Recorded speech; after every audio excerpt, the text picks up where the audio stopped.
Ladies and gentlemen, boys and girls, welcome to the season 13 finale of The Bachelorette. What the did I just watch? That was a really long time to ask people to invest for this girl. This was not my favorite episode of television. I'm not surprised at the suitor that Rachel, she didn't really choose him. He was there by default. That wasn't romantic. That was anticlimactic. If I was Brian, I'd call the engagement off. I would love to hear the conversation they had backstage in the makeup room. This all happened back in May. So she and Brian have been engaged for about 3 months now. I was thinking ain't no way she could have told Brian all those details and he still showed up in the studio audience looking all chipper and proposed. But their chemistry was way off when they were sitting on the stage. Rewind. I'll get into all of that in a second.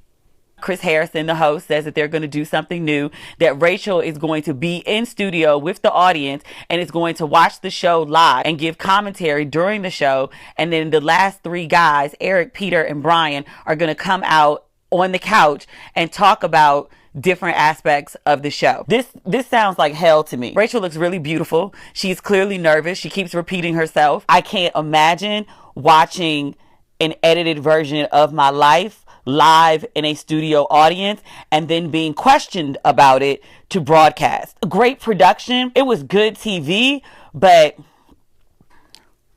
we're back in May now.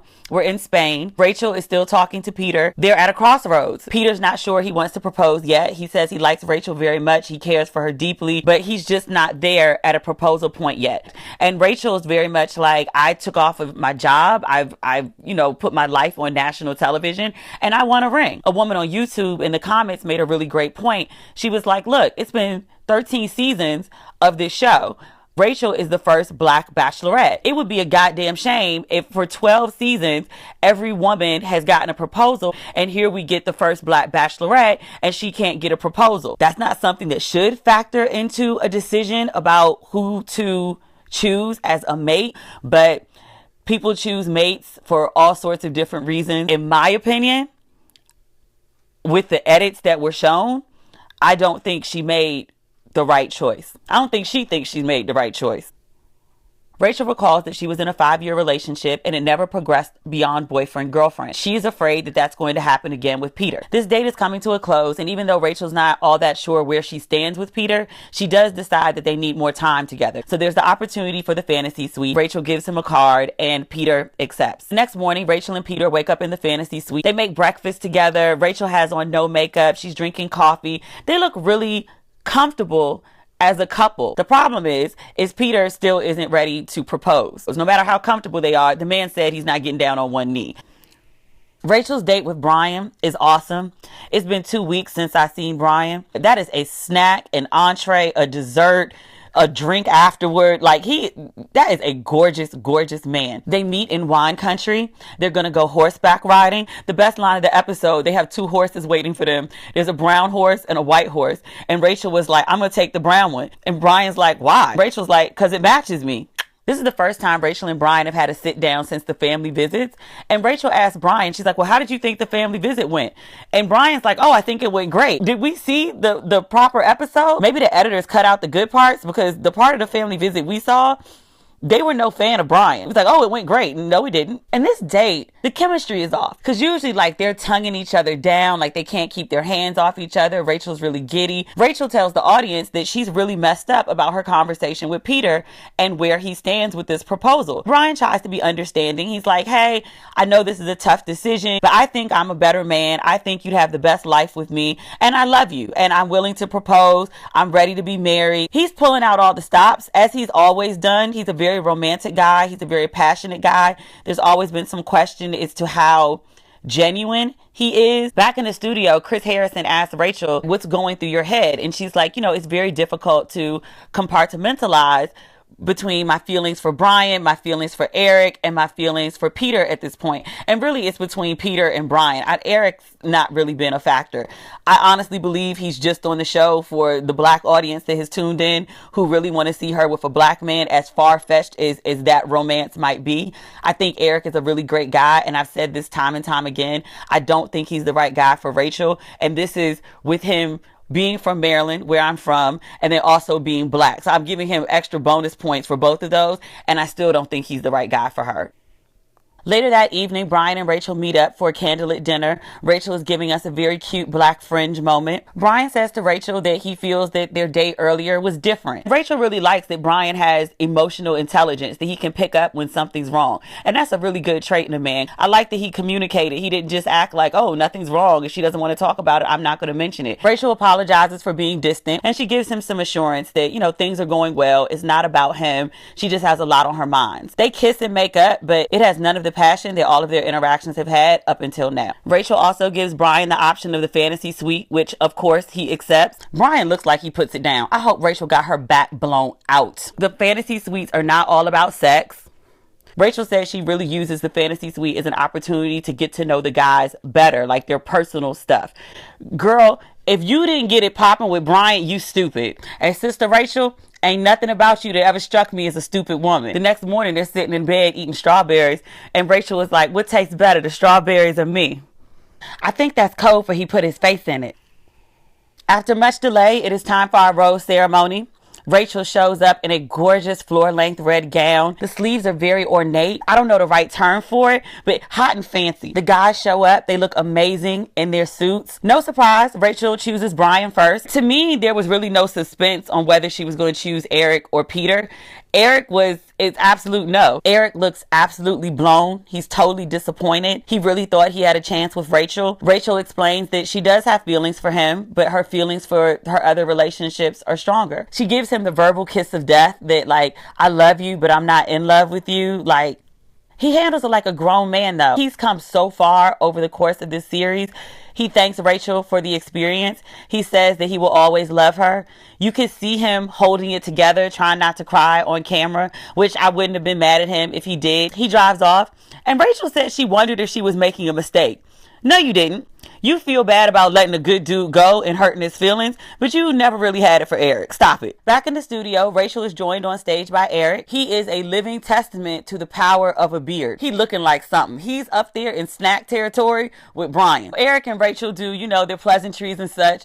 And Eric asks her, are you happy? On the couch, Eric handles the questions like a G, as in gentleman. He says that, he'll always have love for Rachel. And I'm wondering, could he be the next Bachelor? If Eric is the Bachelor, I will tune in every episode. Because I think Eric, through this process, has grown into a grown-ass man. And he says as much. He was like, learning to love has opened me up, and I've turned from a boy into a man. Interesting definition of manhood, which is a conversation that's been happening a lot now. I would love to hear what men think about that. Is opening yourself up to love how you define yourself as a man? And let me say this about Chris Harrison. For the whole run of this show, I have never understood his purpose. He basically asks exposition stuff, and I'm like, a good producer could get Rachel just to say that to camera in the confessionals. I've never seen a point to him until tonight, because that man is Oprah, Diane Sawyer, and Barbara Walters rolled all into one for this episode. He is asking all the questions that I want to know. It's uncomfortable for Rachel and all the dudes, but it is amazing television. Chris said, so Eric, how does it feel to be sent home when, Peter wasn't really sure what he wanted to do, but Rachel kept him instead? Back in Bachelorette land, Rachel is wandering through a field in her favorite date uniform. It's a coat and a crop top. It's another date with Brian. This time they're going on a hot air balloon ride. Rachel is living my bucket list. I've always wanted to go in a hot air balloon, and their chemistry is back to normal. Like, they are very passionate. They're all over each other again. So this is good to see. If he is genuine, he's not a bad choice. And he is fine. And he eats the box. After their hot air balloon ride, Rachel goes back to Brian's hotel. They're laid up talking about life. Rachel tells Brian that what she likes about him is that he's been her constant throughout this process. Brian pulls out a Spanish dictionary. On the opening page, he wrote some special words that Rachel should know. He says again that he loves her. This is what it looks like when a man is putting in work. But at the end of the night, Rachel goes home. That fantasy suite, that's just one night only. You get a little taste, a little preview. I know there was a taste. I know he tasted it. He did. Next up, I'm so exhausted by Peter, but Rachel has her final date with him. They're up in the mountains. There's this gorgeous view. They're going to see a monastery. I love churches. Any halfway decent people use the best architects, the best contractors, and the best artisans for their churches. So if you ever want to see the best that a culture has to offer at a particular moment in time, go visit their churches. A monk gives them some really good advice about love and marriage and how people let small things stand in the way of what they really want. Right after that, Rachel and Peter get into their same not going anywhere conversation. Rachel wants a proposal. Peter ain't ready. Peter says he could see a life with her. He talks about going to farmers markets with her and going to different sporting events. But bottom line, sir, are you going to propose or not? Because Rachel has been really clear that she wants a proposal. In the real world, if this had been over, say they've been dating for 2 years, and Rachel's like, I want a proposal. Like, it's been 2 years. I've given you my best. I want a proposal, or I'm walking. It would totally make sense. I have weird feelings about Peter because you signed up for a show where you knew an engagement was expected after this very limited amount of time, where quite honestly, you really don't know the person that you would be proposing to like that. His logic makes sense in the real world. It doesn't make sense in the context of this show. And sir, if you thought that strongly about the meaning of a proposal and the meaning of marriage, why the did you sign up for the Bachelorette? She's operating in the context of the show and he's operating in the real world. It's a mess. They spend the whole day together and Rachel's like, I have no more clarity on this situation than I did when I woke up this morning. She meets up with Peter later again, and they just have the same circular conversation that is going nowhere. It got to the point where it felt like she was begging him. Peter finally gives in. He says, I don't want to lose you. If a proposal means this much to you, I will do it for you. Rachel's like, I don't want you to do it for me. I want you to do it because you genuinely want to marry me and you genuinely want to propose to me. I'm like, man, this man done told you that he does not want to propose. You keep asking him the same question. He finally agrees to give you what you want, and then you don't want that either? Sister Rachel, what y'all really needed was more time. These two people actually may have made a very genuine connection, but being on TV is ruining it. And then it gets even messier. Peter's like, I've agreed to what you want. I'm giving in. I'm giving you your way. You still don't want that. He's like, go, fine. Go have a mediocre life. Sir, you are a dick for that comment. Rachel choosing Brian is not going to be a mediocre life. Is she going to have this intense whatever that she has with you? No. But mediocre with Brian, she gonna have a fine man who blows her back out, who tongues her down on the daily. That ain't no mediocre life. No one is irreplaceable, including you, sir. After all that back and forth, they agree to go their separate ways. They have this tearful goodbye. Rachel tries to leave 1,000,000 times. Peter's biting his nails. He's crying. Rachel's crying. He says, I love you. She says, I love you too. She tries to leave. She goes back. They kiss some more. They cry some more. Finally, she walks away. Like, it was brutal. It took all her strength to walk away from Peter. She did not want to go. She did that off pride. Because if the cameras weren't rolling and we weren't watching and commentating, her ass would be with Peter right now. She leaves. Peter sits in the apartment with the camera still on him, starts moaning, what is wrong with me? Like, the man is having a full meltdown. Sir, get your ass up and go outside and talk to that woman. Don't let her walk away. Sitting up in the apartment talking about your feelings to yourself ain't gonna solve this problem, sir. But he does not go. And the next day, Brian proposes to Rachel, and she says yes. In the studio, pin drops silent. Everyone watching feels as awkward as we felt watching at home. They shoot to Peter backstage. He's like slumped over and shaking. He should not be on TV right now. But here we are, and we're going to bring Peter onto the stage. This is the first time that Rachel and Peter have seen each other since the breakup in May. So many feelings, all the feelings that ever existed were sitting on that couch. Peter says it was incredibly difficult to watch. Chris was like, what did you mean when you said, is something wrong with me?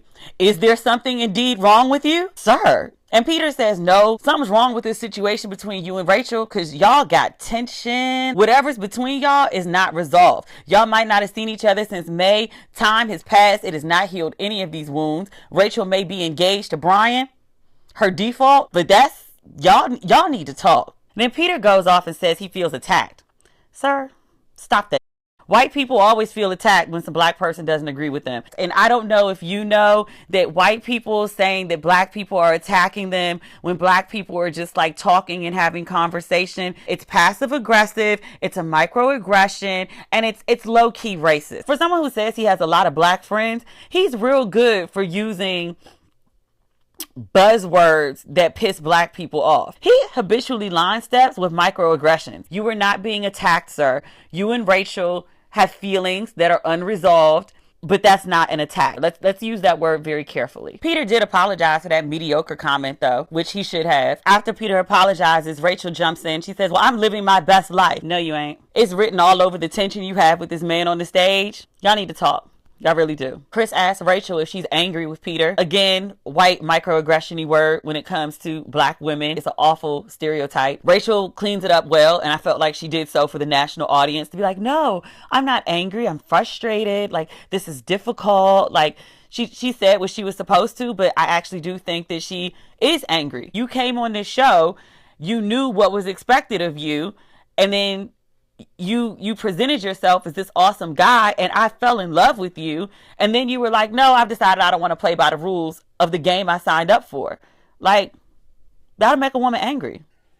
Back in Bachelorette world, Peter and Rachel have officially broken up, and within a day to a week, Brian proposes to Rachel. She puts on this amazing silver gown with the slit up to her woo-ha. She's standing on top of a castle. Brian arrives. He's got this gorgeous ring that he's picked out for her. He climbs up the castle. It's windy as hell. They knew it was windy up there. Whoever did Rachel's hair should have pinned down her hair because her leave out is everywhere and the sound is horrific. But Brian spills his heart out to Rachel. He gets down on one knee and Rachel shrieks because this is the ring that she's always wanted. And there's a beautiful man proposing to her. So she says yes. As a black woman, as a woman who loves romance so much that she used to be an editor at Harlequin and edited romance novels for 5 years, this should put me over the moon. And I was sitting there like, he's the default win. You were offering a ring and the other dude wasn't. I'm going to go with the dude who's offering me jewelry. That is not romantic. Rachel says yes to the ring. Bells toll. I could not care any less. Back in the studio, Rachel will now be joined on stage by her fiance. Brian shows up looking like a bag of money. He's a gorgeous man. They sit on the couch and it's like, I never questioned their chemistry before, but now it seems very much like they're performing for the audience as opposed to really being into one another. Maybe because I know how the proposal came to be that I'm just like, this is a farce. Rachel says that she knew during the home visits that Brian was the one for her. She says when her family was attacking him and she defended him, that she knew right then that she had those feelings, those protective feelings, and she knew Brian was going to be her choice. Lies you tell. You can marry him if you want, but your heart ain't with him. Like, we all saw that. Lie to me if you need to, but don't lie to yourself. Rachel and Brian talk about their future. Sure. Okay. That's important. I just don't care. It's like y'all trying to sell me on some shit y'all couldn't even sell yourselves on. And I feel like Chris, because Chris became the homie this episode. Like, he asked all the questions that I wanted to know up until Brian got on the stage. Because Chris was going in. But now Chris is not asking the questions that I really want answers to. Like, Brian, how did you feel watching her breakup with Peter? Did Rachel tell you all of the details that happened with her breakup with Peter? Did Rachel tell you that she told Peter that she loved him? How do you feel about that? Brian, how do you feel about winning by default? Brian, how do you feel about proposing to a woman who was telling another man that she loved him a day, a week before you proposed to her? Like, are you cool with that? I mean, is this part of the show? Because this is bizarre. Like, I get I don't know who to choose. I'm conflicted about whatever. But like, literally, you're crying big fat Forrest Gump tears about this man and telling him you love him. And then 2 days later, a week later, you getting engaged to somebody else and you want us to buy that shit? Girl, bye. Look, if Sister Rachel is happy, I mean, I wish you the best, I guess. That's the best I can muster, y'all. I'm trying. Let me know what you thought of the season. Let me know what you thought of this god awfully long 3-hour finale. Let me know what you thought about Rachel's choice by default for a fiance. When you get a moment, please subscribe to the channel. I'll be recapping additional shows now that The Bachelorette is done.